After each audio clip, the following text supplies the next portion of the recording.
অনেকে শারীরিক অবস্থা খুবই খারাপ, অনেকের আর্থিক অবস্থা একেবারে খারাপ।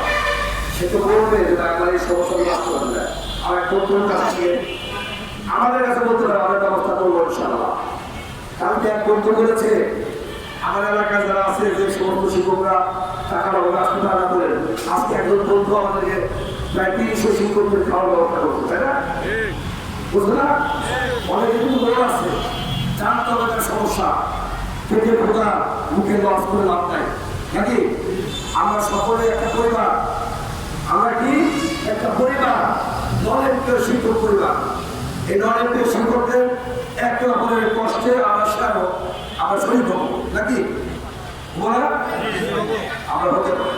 এবং আমরা মনে করি যে আমাদের নেতৃত্বের দ্বন্দ্ব অথবা অনেকে মনে করেন ডিগ্রি বলে কাজ কিছু করে যে আমরা একসময় ডিগ্রি এক বিভাগের আওতায় ছিল না, সেটা এমপিও আওতায় আসছে। 1 বিভাগ এবং 3 বিভাগের পর একটা রেজাল্ট, মানে কাম শিক্ষার্থী কাম করবে কাম করছিলাম যে 1 বিভাগের জন্য 25 জন, 2 বিভাগের জন্য 40 জন, আর 3 বিভাগের জন্য 50 জন ছাত্রছাত্রীকে উল্লেখ করে। কিন্তু আমাদের শিক্ষা মন্ত্রণালয় একটু সচিব মহোদয় বিদাল স্যার অনেকটা খামখেয়ালি করা করে, অনেকটা গাঁও ধরে করে বলছে না আপনি আর করতে করে যায় দিকে দরকার নাই।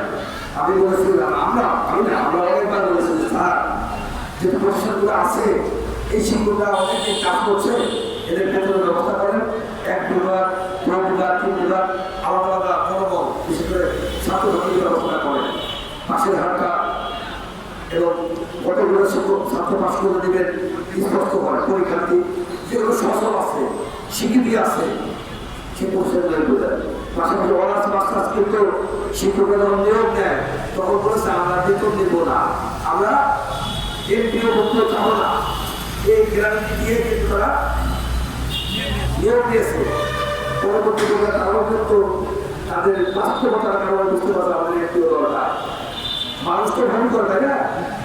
আবেগে চলার সময় তারা যদি বাইরে ছিল আমাদের আন্দোলনের জন্য, আমাদের বিশাল আন্দোলন করলাম। এই আন্দোলনের কারণে নীতিমালা পরিবর্তন হয়েছে। অনার্স মাস্টার শিক্ষকরা কিন্তু নীতিমালার মধ্যে আসছে, ঠিক না বলেন? আমরা যে কিছু করে তারা দিবসের নীতিমালা পরিবর্তন হয়েছে আমাদের কারণে নাকি? নাকি আলাদা কোনো মোগল করে দৈবমানাতে করছে? আমরা অসংখ্যবার মাননীয় শিক্ষা উপদেষ্টা শিক্ষা সচিব মহোদয়ের সাথে ডিজি মহোদয়ের সাথে অসংখ্যবার বৈঠক করেছি, কথা বলেছি। তার পরিপ্রেক্ষিতে 21 নীতিমালা পরিবর্তন হয়ে 25 নীতিমালা হয়েছে। সুতরাং